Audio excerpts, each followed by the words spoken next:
Good Tuesday, everyone. Welcome to GardenStateWeather.com and GardenStateWeather.blogspot.com, providing superior forecasting for the northern mid-Atlantic region 24 hours a day. I'm forecaster Robert Smith, and here is our Christmas picture here in our log cabin.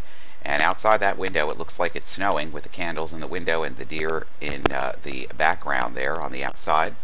But the problem is, this year, it's rain. But it won't be raining on Christmas Day. And by the way, welcome to winter. This is the first full day of the solstice, as winter has begun last evening at around 11:48 or so last night.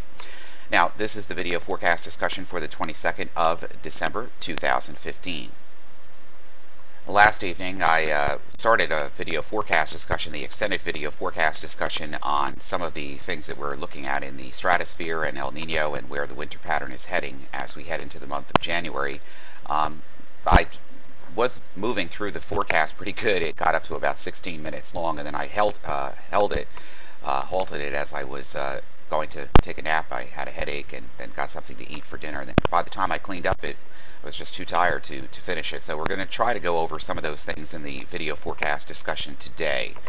Right now, let's take a look at the current observations. We have one wave of low pressure here, our low pressure system moving in towards western New York and into Canada here. We have some showers to our west, some light rain across Newark and White Plains this morning. It's going to be skirting to our north and east. Will be a couple of rumbles of moderate rain in here this morning into early afternoon before this section of the rain begins to clear out. This next section of the rain has to do with another disturbance developing across the southern plains here during later today and tonight. And this rain shield will then head up into our forecast region with more rain for Wednesday and Wednesday afternoon and evening. There could even be an isolated rumble of thunder across the interior tomorrow. Right now, temperatures are starting out pretty mild for the first morning officially of winter. Temperatures are generally running in the upper 30s to low and mid 40s. We've got 53 right now in the park in New York City, and temperatures are warming under the southwesterly flow here. Lots of clouds and rain on the way for this morning into the afternoon, then breaks by later this afternoon and evening, and then more rain coming in late tonight into tomorrow, especially tomorrow afternoon and tomorrow evening. Pockets of moderate to heavy rain moving into the region, and very extremely mild temperatures. Here's our current surface satellite this morning, and basically our visible satellite. Lots of cloud cover around the region. Here's our water vapor channel. Notice all this lift to western New York now and Pennsylvania. Here's our second batch of lifting, which will be moving to our west and then eventually to our north and east over the next 24 hours. So a lot of rain still heading in. Most of the rain is light across our forecast region. The heavier pockets of rain remain to our west, associated with the area of low pressure moving into the Great Lakes and then eventually into the St. Lawrence River Valley. This area of rain will expand later tonight into tomorrow morning and move right over the forecast region. We don't have any airport delays this morning, which is good, but we do have some small craft advisory on all the ocean fronts here until midnight tonight. High resolution rapid refresh future forecast for the next couple of hours shows the showers moving in, maybe a pocket of moderate to locally heavy rain in spots later this morning into early afternoon, and then it begins to dry out from late this afternoon into this evening before the next round of rain comes in. Busy day on the aviational weather decks for today. Precipitation is already breaking out to our west and southwest, and it will move in through the forecast region, overspreading the region from southwest to northeast between 6 and 8 a.m. this morning, which it's doing. Latest high resolution guidance depicts some heavier or steadier rain over on the I-95 terminals and east, and these terminals will have the best chance to see a period of IFR during the mid and late morning. The rain will quickly end from southwest to northeast during the early afternoon. IFR conditions will continue, however. With lowering MVFR ceilings may linger later into the afternoon. There's still a moderate amount of uncertainty regarding how quickly the sites will improve to MVFR and then VFR. South to southwest winds at or above 10 knots this morning. Shortly after the rain ends this afternoon, mixing will deepen and the winds will then veer slightly from the west-southwest with gusts up to 20 knots. VFR to start this evening. Good setup for fog tonight, assuming clearing occurs as advertised by some of the guidance. Expect the fog to develop before midnight and more rural terminals with a wet ground in place. IFR, limited IFR possible overnight. Higher cloud cover and light rain may start to overspread Wilmington, Millville, Atlantic City before dawn tomorrow morning. Even if the fog dissipates, the visibility's improved ceiling should still remain low to IFR and variable limited IFR. Wednesday, not a good day. MVFR, IFR conditions expected with rain overspreading the region. Southeast winds becoming southerly during the day, 15 to 20 knots through the afternoon. Wednesday night, IFR conditions expected to improve to MVFR across the terminals as a warm front lifts to the north of the region and the rain begins to taper off. Strong southwesterly winds up to 20 knots. Thursday, MVFR conditions expected to continue unseasonably mild. Possible improvement to VFR during the afternoon in the advance of a cool front. Rain returns Thursday afternoon with that. Southwest winds at 10 to 15 knots and higher gusts are possible. Thursday night, Christmas Eve, MVFR conditions expected in rain with improvement to VFR behind the cold front. Gusty southwest winds will become west behind the front in the evening for your travel plans. By flight, Friday night and Friday itself, Christmas Day and Christmas night, VFR conditions expected with west winds at 5 to 10 knots, a chance of some light rain with MVFR conditions possible.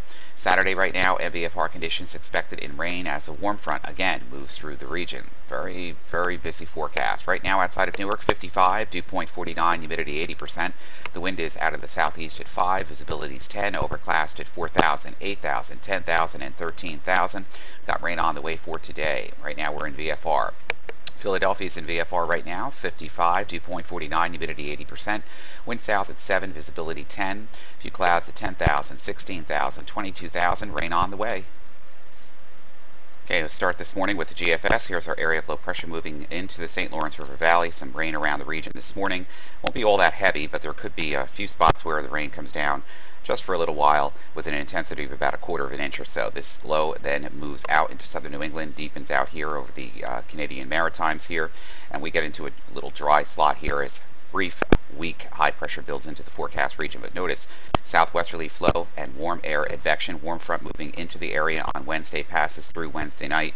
Here comes the rain, and the model guidance as a deep area of low pressure then moves up towards the Great Lakes again, drags the warm front through the region here, and that's where the temperatures really begin to soar on Thursday. But we could have some moderate heavy pockets of rain around here tomorrow afternoon and tomorrow evening as the warm front lifts through, and then we wait for the cool front to move through, and as it does so, it's not really that impressive in terms of precipitation or even cool air. All the cold air is still locked up towards the Great Lakes and into Canada, and we continue with a very warm Thursday. We could have some records around here today, tomorrow, and Thursday as well. Friday could even see temperatures that produce some records around the region too. All the Climo info will be listed in the email sent out this morning as well. Basically, as the cold front then moves through the area, it begins to stall out a little bit to our south. On Friday, Christmas Day looks dry around here as weak high pressure builds into the forecast region. It's still unseasonably mild for this time of the year, especially on Christmas Day. How far that front stays to our south and will remain a question of what the precipitation will be as we head into Saturday, with clouds increasing, and there could be, again, another area of low pressure heading up towards the Great Lakes with a frontal band of another warm front approaching on Saturday. That could lead to some showers around the region once again, and even a period of light rain. The low then begins to deepen over the Ohio River Valley, moves into southeastern Canada, and eventually western New York and Canada. But first, it lifts through the region. There could be some light rain around here Saturday afternoon, Saturday evening, and then that low moves off the coast, and the front is proving nearly stationary with another wave of low pressure moving in along the boundary. There could be some unsettled weather continuing on Sunday and Sunday evening as well. Another deep low moving up towards the Great Lakes pushes in more rain across the region on Monday. Some of this could start off with a little cool slot here according to the GFS, and this would be over in the interior and higher elevations, but most of everybody else should be basically rain at the onset as that area of low pressure then deepens over the Great Lakes and moves the rain shield and warm front through the region later on Monday night and Tuesday. So unsettled weather really in the forecast for the next couple of days right into the weekend and the early part of next week. Okay, we'll get into your high temperatures today, expected in the low 60s. That's about 20 degrees above normal.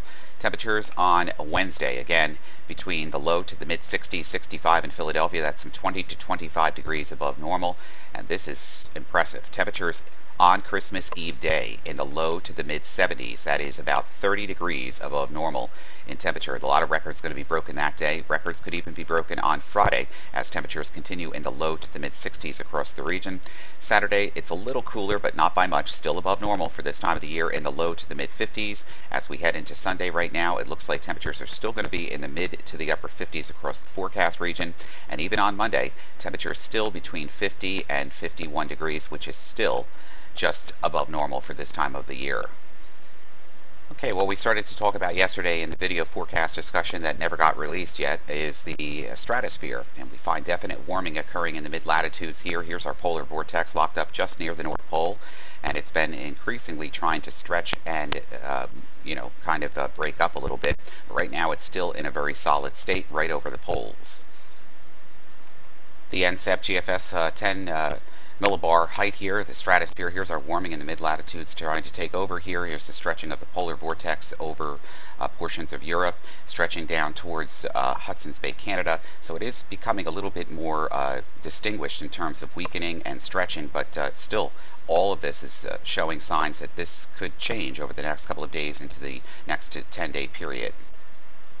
Same forecast 10 days out shows the warming continuing in the mid-latitudes, and here is the stretching and volatility weakening of the polar vortex. Notice it's also stretching some of its cold air down towards the Great Lakes area and into portions of Atlantic Canada, not Atlantic Canada, southeastern Canada, and the maritime areas here. Though this continuation, if this holds true, is going to change the 500 millibar pattern quite substantially over the next 10 days. And the European model guidance this morning, as the last run from last night, shows the vortex here right across the poles. Here's our warming that's ongoing in the mid-latitudes here, trying to break this thing up and disseminate it a little bit. But look what happens in 10 days. The forecast is still calling for upward momentum of the efflux, and that's resulting in the expansion and warping of the polar vortex. But notice it's still locked up in Canada as of January 1st, so it's a very slow process that's ongoing here. GFS ensembles, 500 millibar height and anomalies here as we move through the period. Notice our Bermuda high with unseasonably warm air with height rises here all across the eastern United States into Atlantic Canada. All the cold air is locked up the side, but then we have, this trough axis still in the west. Notice the ridge is starting to build here, and this is by Christmas time here over the Northwest Territories and out towards Hawaii here, and also south of the Aleutian Islands and Alaska. This configuration is going to begin to change a little bit as the high is beginning to build to the north, and then we have these cutoff lows here in the southwest heading up over the top of this ridge. Means a warm atmosphere still through the end of December as forecasted, and by the time we get to early January, that's where the evolution of this tries to take the ridge axis now in the west and the trough axis in the east, and this is where the weather becomes uncertain here. But still, most of the cold air is still locked up around the poles and into Canada, but some mischievous storms could begin to form in this location and then redevelop along the coast or come up the coast, and they would probably be rain at this time, but there could be some mixed precipitation in some of these, and we're not really at a full lockstep here. Even the ensemble model guidance suggests that the trough axis is still too far pulled back to the west and to the north, even at the 500 millibar level, and this takes us through January 7th, but definite signs that changes are still on the way. We took a look at some of the ENSO data from yesterday's Climate Prediction Center's weekly ENSO update on the El Nino situation. Not terribly too much change in the overall parameters right now. We're still monitoring, and we'll continue to do so in all the facets that concern us in the weeks ahead as we head into the new year and our winter pattern. Until then, just enjoy what you have, because about some time it's going to break. So enjoy the weather, because it's absolutely unseasonably, record-breakingly warm outside. For everything live, it's GardenStateWeather.com, GardenStateWeather.blogspot.com, Twitter, Facebook, and Google+. I'm forecaster Robert Smith. You have a great Tuesday, and we'll see you bright and early again on Wednesday morning.